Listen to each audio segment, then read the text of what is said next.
Após o massacre de Hanukkah, na Praia Bandai, o primeiro-ministro de Israel, Benjamin Netanyahu, pediu aos líderes mundiais que lutem contra o antissemitismo em seus países. O primeiro-ministro australiano, Anthony Albanese, afirmou que tem feito exatamente isso, mas os judeus não estão acreditando.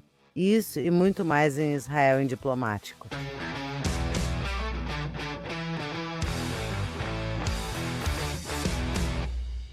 O Hanukkah é um momento de luz, esperança e milagres, grandes e pequenos. Este ano você pode trazer um pequeno milagre para a sua vida. Estamos empolgadas em divulgar a rifa dos sonhos, que pode te dar um apartamento de luxo mobiliado em Israel. Sim, uma casa de verdade só sua. Encontre o link na descrição abaixo e use o código especial GELT. GELT em maiúsculas garante 8 de desconto no pedido. E se você comprar seus ingressos até 22 de dezembro, também participará do nosso sorteio bônus para um 15.000. Compre seus ingressos hoje. Shalom, bem-vindo a mais um episódio de Israel Indiplomático. Sou Mark Regev e estou aqui, como sempre, com minha co-apresentadora Ruthie Bloom. Olá, sinto muito que seja nessas circunstâncias hoje. Mark, você sabe, todo mundo sabe que seu histórico é de australiano. Você se mudou para Israel há décadas e atuou como embaixador no Reino Unido. Mas você cresceu na Austrália e ainda tem irmãos, família estendida e amigos lá. E diante dos horrores desta semana em Bondi Beach, eu queria saber se você acha isso pareceu previsível para você? Não sei se era previsível, mas não é totalmente surpresa. E o estranho que eu e muitos outros australianos que moram em Israel descobrimos esta semana é: estamos acostumados a receber ligações ou mensagens no WhatsApp do outro lado do mundo, da Austrália. E então, você sabe, depois que mísseis caem do Irã ou depois que há um terrível ataque terrorista ou algo assim e expressam preocupação. E desta vez o jogo virou, ou seja, uma situação se inverteu. Ligávamos para eles perguntando como estavam e verificando o que fazer. Se algum dos nossos familiares foi atingido ou se conhecíamos as pessoas que foram mortas e assim por diante. Um momento muito difícil para os judeus australianos e acho que nosso público precisa saber o seguinte sobre os judeus australianos. Quero dizer, claro, os judeus australianos. Eles podem, você sabe, traçar sua história desde o início da Austrália. Mas a grande maioria dos judeus australianos hoje são descendentes do que eles chamam de onda de imigração pós-Segunda Guerra Mundial, que basicamente são sobreviventes do Holocausto, como meu pai, que no final da Segunda Guerra Mundial queria sair da Europa, porque para eles a Europa era um grande cemitério. A Europa era onde suas famílias foram mortas, comunidades dizimadas e não havia lar para onde voltar. E a Austrália era o lugar mais distante possível da Europa. Eles acreditavam que, mudando-se para um novo país, poderiam deixar os horrores da Europa para trás e recomeçar a vida.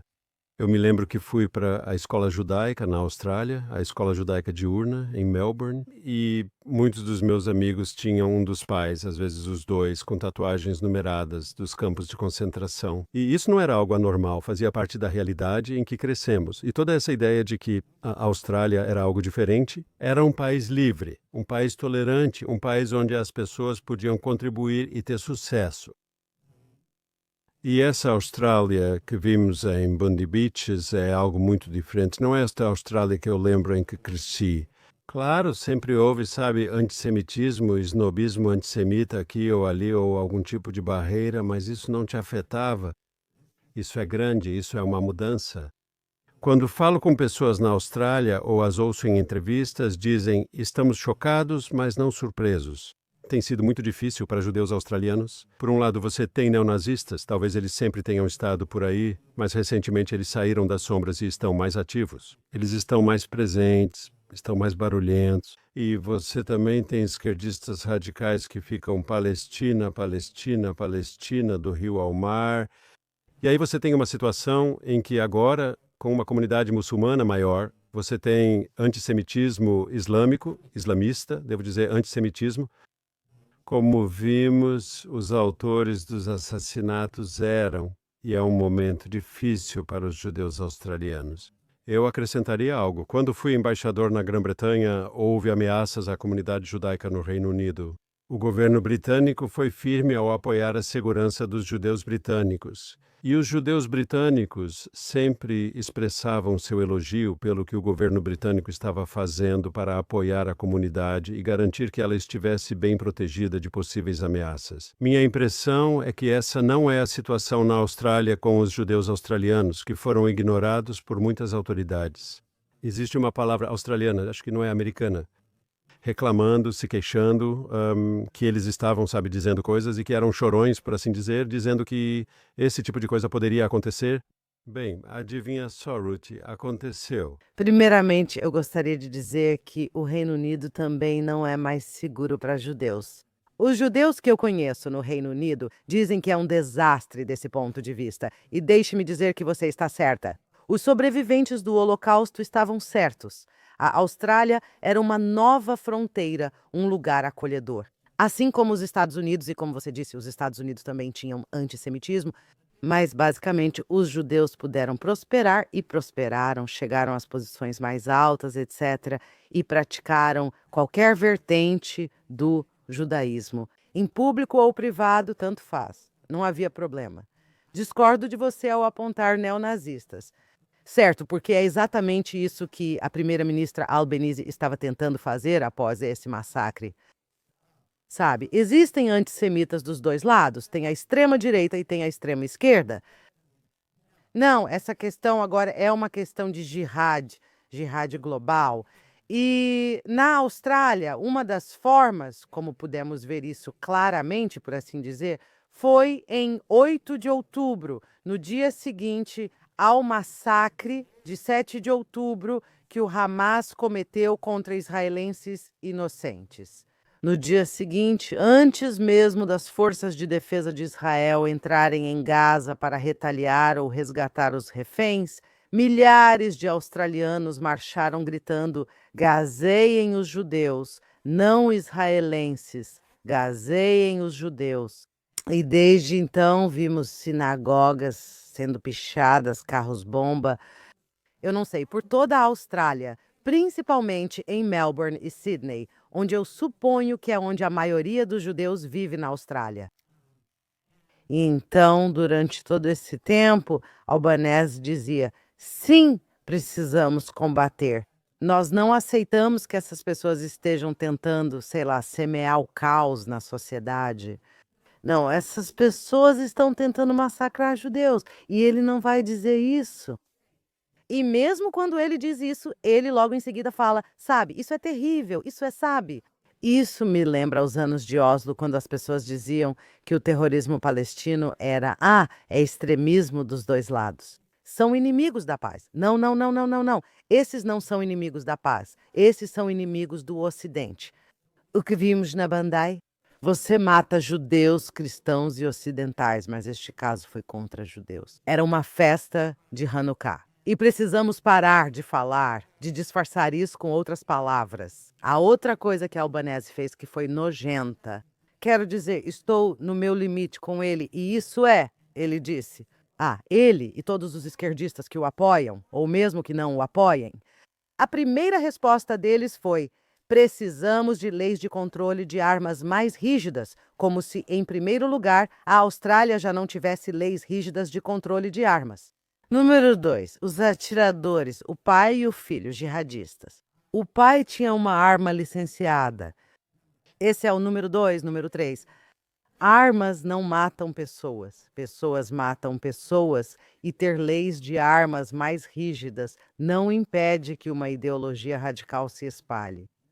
E meu último ponto é este. Muito se falou sobre o fato de que foram encontradas bandeiras do Estado Islâmico do Iraque e da Síria no carro desses caras, além de explosivos e todo tipo de coisa.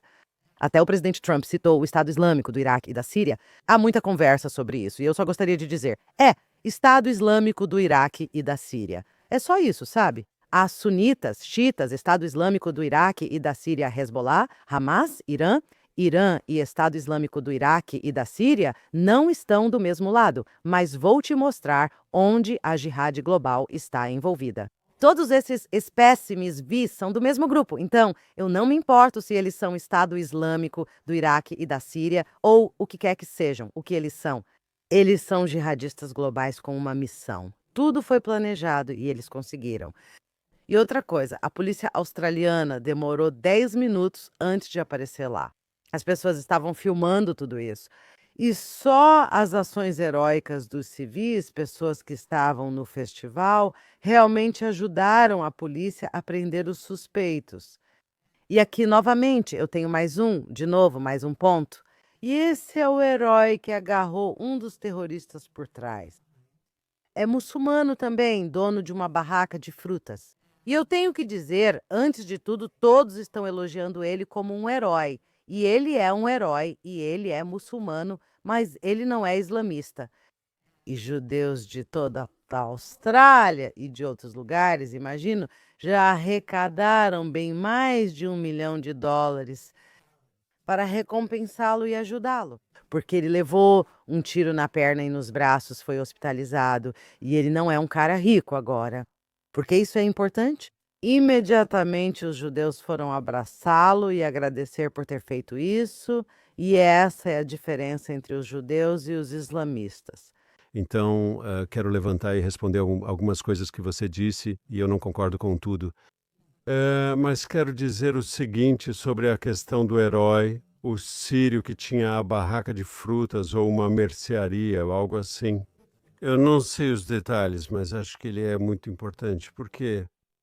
Pois sou um jovem muçulmano crescendo na Austrália. Hoje eu tenho alguém que fala por mim, que representa bons valores, e eu acho que isso é uma coisa boa. Pense bem, antes só havia o exemplo dos jihadistas matando pessoas. Agora há um exemplo positivo também. Acho justo que ele seja colocado em um pedestal. Ele merece. E não há dúvida de que ele salvou vidas porque enfrentou sem uma arma um dos atiradores e o impediu de continuar atirando, o que salvou vidas.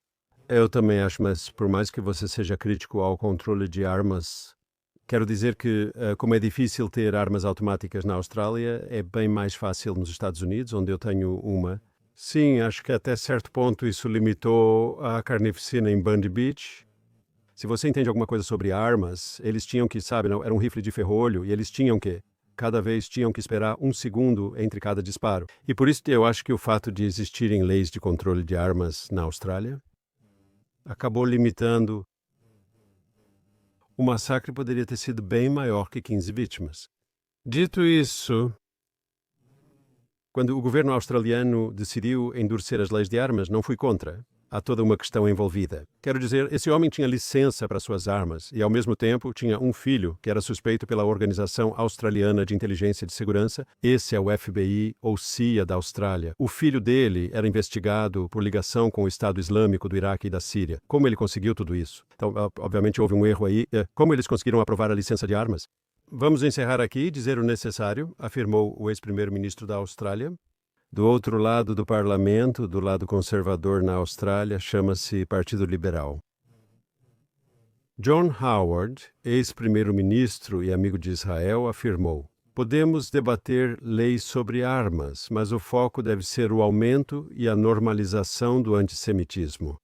Eu pensava, o que dizer hoje? Afinal, o que significa ter uma comunidade judaica na Austrália? Isso indica que nos últimos 2 anos eles sentem mais o aumento do antissemitismo e do ódio na Austrália. Ódio manifestado em, você sabe, pichações antissemitas, bombas incendiárias, vandalismo, bullying nas redes sociais e todas essas coisas. E agora, finalmente, em assassinato direto. Qual a responsabilidade do governo australiano em não combater isso? Acho que é enorme. Eu estava pensando no meu passado como estudante quando tinha o livrinho vermelho do presidente Mao Zedong que olhei esta manhã. Vou te explicar o motivo em breve. Ele lembra um Sidur, livro de orações judaico, por sua estrutura, e tem uma cordinha para saber onde estou e não perder a página. Sim, mas eu queria citar o presidente Mao e é uma citação do livro dele. Ele tem um livro sobre guerra de guerrilha e ele diz: o lutador de guerrilha, Lao Zedong, o lutador de guerrilha se move entre o povo como um peixe se move no oceano É muito fácil descartar e dizer que são duas pessoas do Estado Islâmico, do Iraque e da Síria. E, sabe, poderiam ter sido dois neonazistas, poderiam ter sido dois de qualquer coisa. E aí você simplesmente os descarta como se não soubesse. Uma maçã podre em uma caixa muito grande, certo? Esse é o caminho mais fácil. Agora, é claro, você tem que combater os grupos extremistas, tem que combater o Estado Islâmico do Iraque e da Síria, tem que combater os neonazistas, tem que combater o Hezbollah, tem que combater o Hamas, tem que combater todas essas pessoas em seus grupos organizados. Mas se eles sentem que são peixes nadando em um mar amigável, isso definitivamente os fortalece.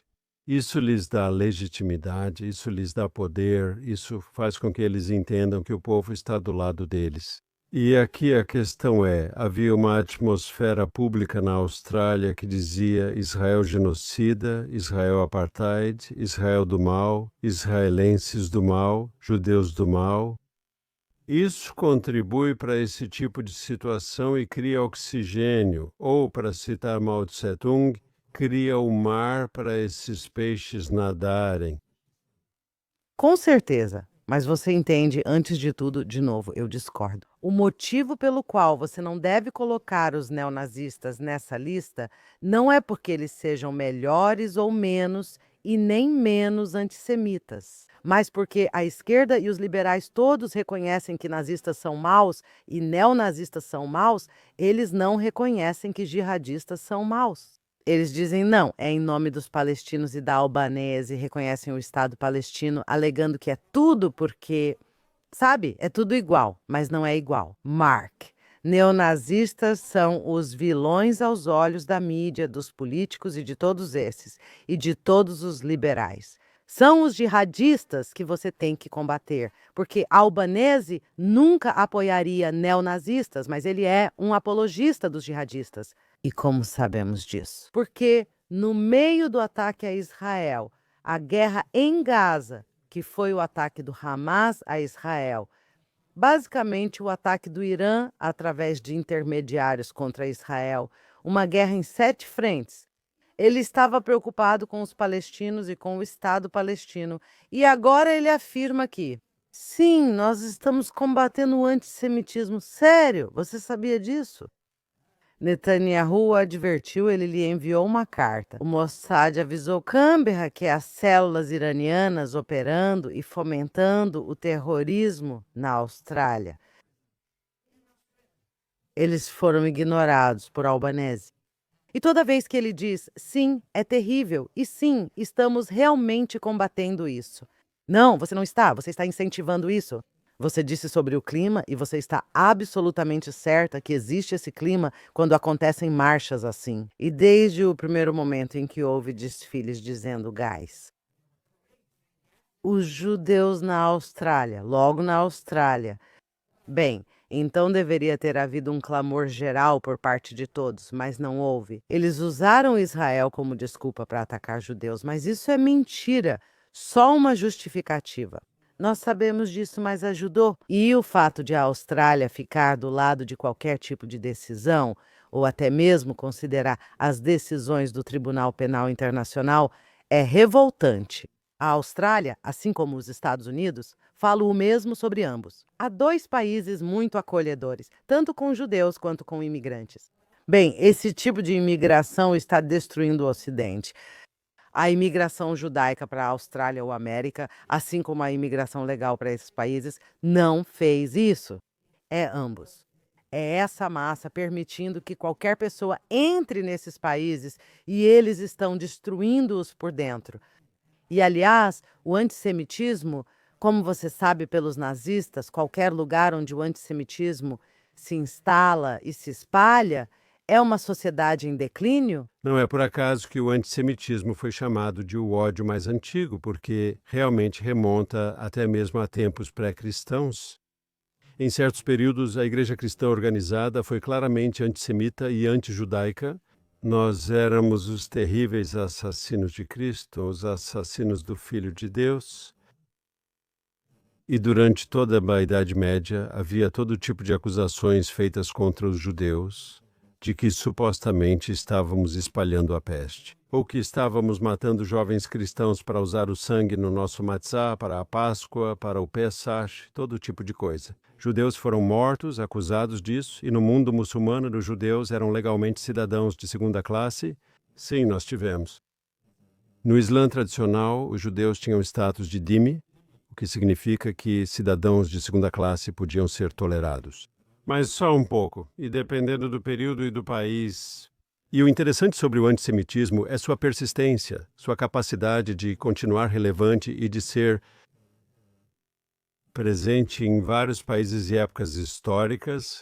E então você tem o antissemitismo racial dos nazistas, certo? E que supostamente é o significado completo do termo antissemitismo. Devíamos dar um nome científico ao ódio contra judeus. Wilhelm Maher inventa isso no século XIX, quando ele fala sobre a raça dos judeus. É algo estranho e hostil para nós, entre outras coisas. E hoje você tem essa situação maluca, e não é só na Austrália, é em todo o Ocidente, onde você tem o antigo estilo. E eu não descarto isso, você não deveria descartar, porque um neonazista também pode pegar uma arma e atirar nas pessoas. Nós vimos isso em Pittsburgh, certo? Ao que vimos na Austrália e na Grã-Bretanha no Yom Kippur com os extremistas islamistas. E aí você tem os extremistas de esquerda, sabe? Se para a extrema-direita todos os judeus são Trotsky, para a extrema-esquerda todos são Rothschild. Somos todos ricos, imperialistas, capitalistas, exploradores do povo trabalhador pobre. Nesse caso, estamos explorando os pobres palestinos e assim por diante. Curiosamente, para a esquerda radical, os judeus agora são vistos como brancos, embora por anos nunca tenham sido considerados assim. Não éramos aceitos nos clubes de campo e fomos massacrados na Europa por não sermos considerados europeus. Agora somos considerados brancos pela esquerda radical, porque ser branco não é algo bom. Não, absolutamente. Escute. Sabemos que ao longo da história, os judeus foram odiados por serem bem-sucedidos ou por não serem bem-sucedidos. Eles foram odiados por se assimilarem ou por não se assimilarem. Pode nomear qualquer motivo. E agora o Estado de Israel abriu um novo leque de questões, um novo problema, porque a crítica a Israel, assim chamada, legitimou o antissemitismo latente, que era meio que um tabu após a Segunda Guerra Mundial. Quero dizer, matar 6 milhões de judeus em câmaras de gás faz isso, certo? Então as pessoas pensavam o que pensavam, sentiam o que sentiam, mas não era permitido. Não era feito na sociedade educada. E o Estado de Israel, quando ele se tornou, você sabe, ô Golias? Na verdade, esse é o caso de Davi e Golias, em que Davi vence. Deveríamos mudar essa metáfora. Mas quando Israel se tornou uma potência, quero dizer, virou um estado e tinha um exército, e foi bem sucedido, passou a ser um alvo legítimo. Isso permitiu que antissemitas, antes calados, se manifestassem. Isso deu a eles um novo campo onde podiam atuar. Porque agora eles podiam dizer, tá vendo? Israel é ruim porque mata árabes. Não que Israel se defenda dos inimigos ao redor, mas sim que é o grande lobo mau. Então, novamente, tenho que dizer que é verdade que a extrema-direita e a extrema-esquerda se encontram, isso é certo. Mas, novamente, a diferença é que é a esquerda que tem a maior parte da mídia, a maioria dos jornais, das emissoras de televisão. Ela tem a maioria dos acadêmicos, atores, Hollywood, tem todas as pessoas bonitas e todas as pessoas vociferantes. Então, são eles que apoiam a jihad. Mesmo quando dizem que não, mesmo quando negam apoiar, eles entendem. Globalize a intifada do Rio ao Mar, como você apontou. Agora, você sabe que no dia 1º de janeiro, o prefeito da cidade de Nova York, a cidade mais judaica do mundo, vai ser Zoran Mamdani, que está nomeando um monte de pessoas ao seu redor que são abertamente jihadistas.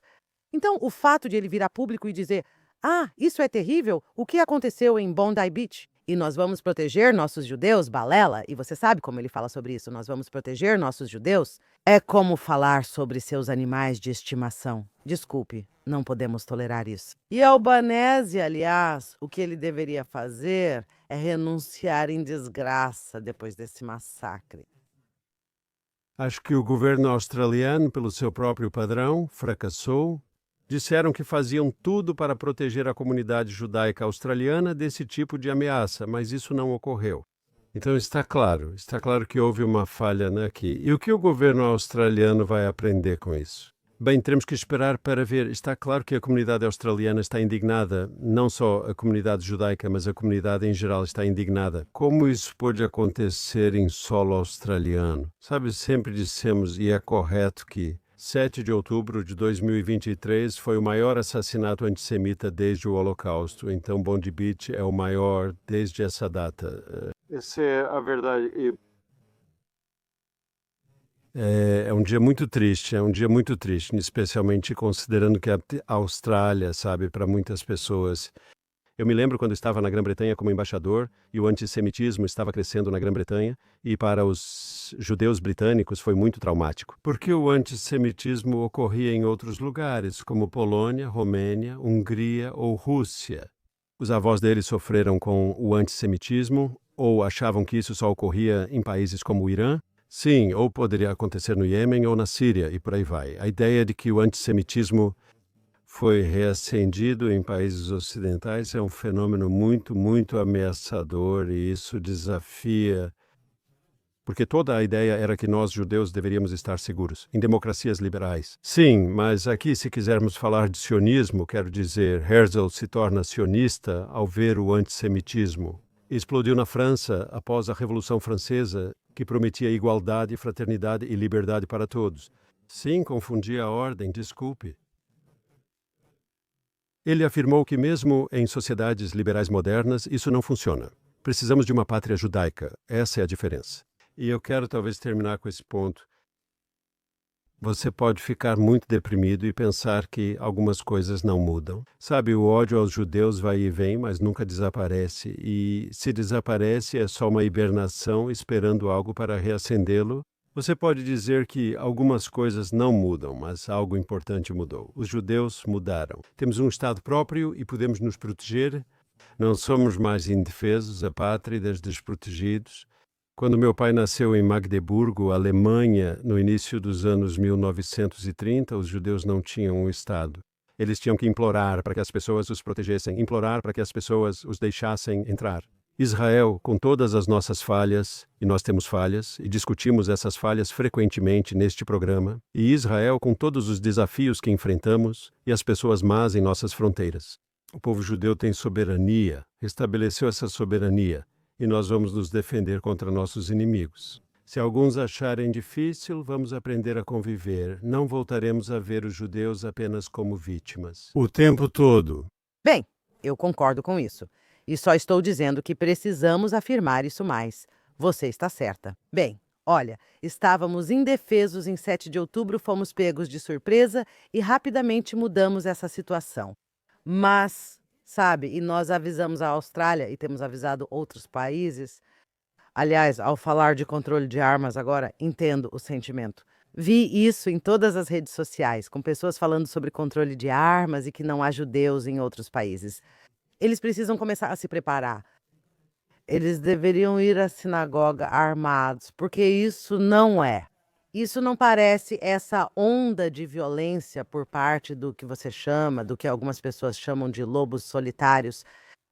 E em Nova York, eu acho que os judeus precisam estar armados. É assim que você se defende. Ok, é muito bom fazer isso, conversando e votando, e falando em votar. Nós vamos encerrar com essa observação. Eu gostaria de ver os judeus parando de votar em partidos de esquerda que odeiam, que permitem isso, que permitem que os jihadistas mintam sobre os judeus em Israel. Então eu só respondo dizendo que já houve líderes de centro-esquerda que foram bons amigos do povo judeu. Lembro de Tony Blair. Na Austrália, Bob Hawke foi importante. Talvez você não o conheça, mas os australianos sabem quem é. Mas talvez, já que estamos encerrando, devêssemos dizer algo pessoal sobre outro assunto, que é o fato de que você está voando para a América esta noite. Seu pai faleceu durante a noite e estou muito impressionado com sua força interior por ter vindo gravar o episódio hoje. Ruth, seu pai foi um intelectual público excepcional do século XX. Norman Podhoretz, o editor da revista Commentary. Ele representou uma geração de intelectuais judeus que mudou o discurso intelectual judaico, mudou o discurso intelectual americano e teve um papel duradouro. Ele foi, de várias formas, o principal neoconservador, uma pessoa que começou como um liberal de esquerda e mudou. E se tornou uma das pessoas mais importantes por trás do novo pensamento conservador nos Estados Unidos. Mas para você é uma perda intensamente pessoal. Claro, Não é sim, e muito obrigada. E só vou dizer, sabe, é interessante. Meu pai, fiquei com ele algumas semanas e agora estou voltando de avião, como você disse. Porque acabei de receber a notícia de que ele faleceu e já era de se esperar, mas de qualquer forma é triste. Sabe, ele é a primeira pessoa em quem penso para ligar e contar. E eu costumava fazer isso até bem recentemente para dizer coisas como: "E aí, o que você acha do Albanese? Ei, o que que você acha disso? O que você acha daquilo?" E vou te contar, ele escreveu um dos livros dele. Um dos muitos livros dele se chamava Meu Caso de Amor com a América. E é sobre o sucesso, sobre como os judeus foram acolhidos na América, e infelizmente até ele me disse algo que nunca dissera antes. Ele apenas exaltou a América, o que inclusive contribuiu para a sua conversão ao conservadorismo. Quando todos os seus amigos de esquerda escreviam América com K, ele disse: não, não, não. A América é o melhor país do mundo e ele é muito grato por isso. Bem, eu tenho que te dizer que ele está assistindo isso. O que está acontecendo nas universidades e tudo mais na América e vendo suásticas nos dormitórios, pessoas sendo espancadas, judeus agredidos, e então a eleição de Mamdani, como ele disse. Eu não sei, talvez eu tenha que repensar isso, e isso é triste. então, Ruth, nós, eu e tenho certeza que todos os telespectadores regulares de Israel Indiplomático desejamos força para você. Desejamos fortaleza para você. Estamos com você e com sua família. Como eu disse, você vai viajar hoje à noite. Acredito que o funeral será na sexta-feira, em Nova York. Se não estivermos presentes, estaremos com você de coração até a próxima semana. Muito obrigada, Mark.